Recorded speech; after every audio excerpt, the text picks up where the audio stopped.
Estamos aí, aula de número 11, gaiola e umbilical, sistema do tether, também é uma aula rápida, né?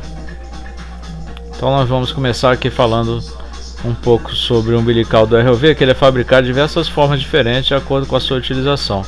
Nós temos aqui o TMS, é o que? É um sistema de gerenciamento de tether. Tá? Ele possui definidos pela categoria diâmetro, peso, carga suportada. É assim que é construído. Então, por exemplo, um determinado tipo pode suportar 9 toneladas para um ROV Work Class, ter até 150 metros de comprimento de diâmetro, de 27 milímetros. A capacidade de aguentar até 4.000 metros de profundidade. Então, esse é um exemplo de uma especificação de TMS com tether. O TMS ele fica responsável por distribuir e acomodar o umbilical no carretel, né? Um sistema complexo. Esse sistema possui acoplamento para se conectar com o ROV em sua parte superior. Isso somente após o recolhimento de todo o tether. Então, pelo umbilical, o que vai passar? A rede elétrica trifásica também, os 3.000 volts, né? O conjunto de fibra óticas, outros cabos de sinal, alimentação. E essa sua capa tem que ser bastante resistente, mas todo cuidado é pouco, porque com superfície cortante lá no fundo do mar, se acaba abrir, vai entrar com salgado e vai dar baixa isolação, vai ser um Deus nos acuda. Então, outro circuito utilizado também é a gaiola, que eu acho muito mais assim, cria uma facilidade enorme para o operador, mas na manutenção, né, que ele possui um sistema também de gerenciamento de tether no seu interior.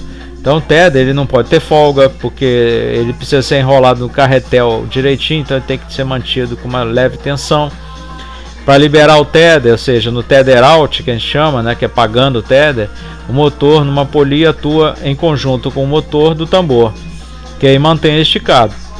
Já no recolhimento, o tetherinho, o motor principal é o do tambor, ele que vai puxar, o outro ajuda a manter esticado também, mas não é tão importante assim. E aí esses dois motores hidráulicos, eles têm o que? Deslocamento fixo, e geralmente são controlados por válvula proporcional, né? Libera mais um fluxo ou menos fluxo, mas também eles podem ser usados com válvula rate, não tem importância, desde que tenha um mecanismo bom lá para compensar aí essa folga do tether, né? Aqui a gente vê um sistema, né? Você vê que o tether fica sujo, né? Em alguns casos é necessário até você fazer limpeza e ver que tem um afastamento aqui, ó.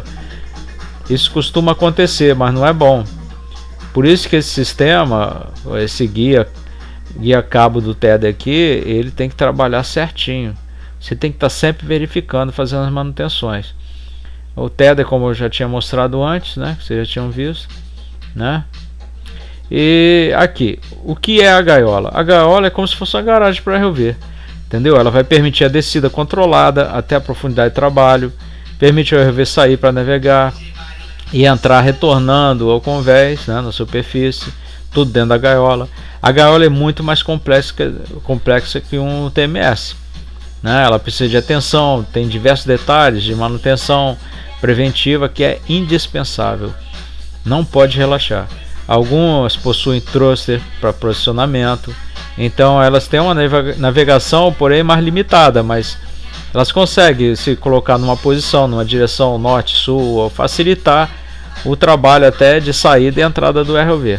A maior parte do cabo que fica preso entre o guincho e a gaiola, TMS, ou o ROV Free Swim, é aquele cabo chamado de cabo armado, Armor Cable, que é um tether protegido por duas malhas feitas de arame de aço. Então ele tem que suportar o peso tudo, o peso da gaiola, peso do ROV, peso das ferramentas, tudo. É um cabo de aço muito bem feito. Esse cabo ele também pode se danificar com torção acentuada.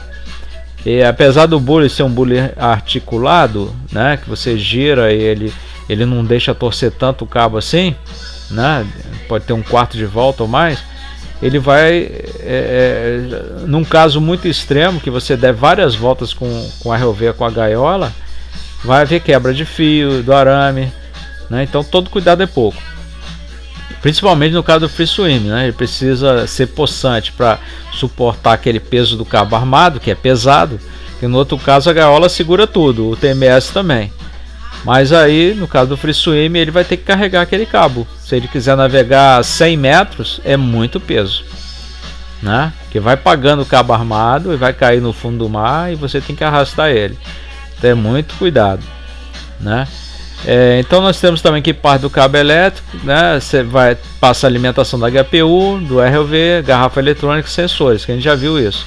A outra extremidade vai para o tambor do guincho conectado no slip ring, nós já falamos também, que permite a passagem do sinal por meio de conexões rotativas, pista metálica, né, num cilindro, e a parte ótica que utiliza um prisma para passagem de feixe laser vindo da fibra. Isso aqui é um exemplo de um cabo todo arrebentado, né? É um cabo telefônico, não é cabo de ROV, mas já vi cabo de ROV assim, né? É uma coisa horrível. Para vocês verem aqui um cabo de ROV que foi cortado para fazer reterminação, tá dentro do bullet, né? E dentro dele é um tether, tá vendo? Uma capa também. E aqui nós temos ele preparado aqui só para você ver as malhas. São duas malhas, ó, uma malha interior girando para um lado e outra malha externa girando para o outro, né? Então o que isso vai fazer?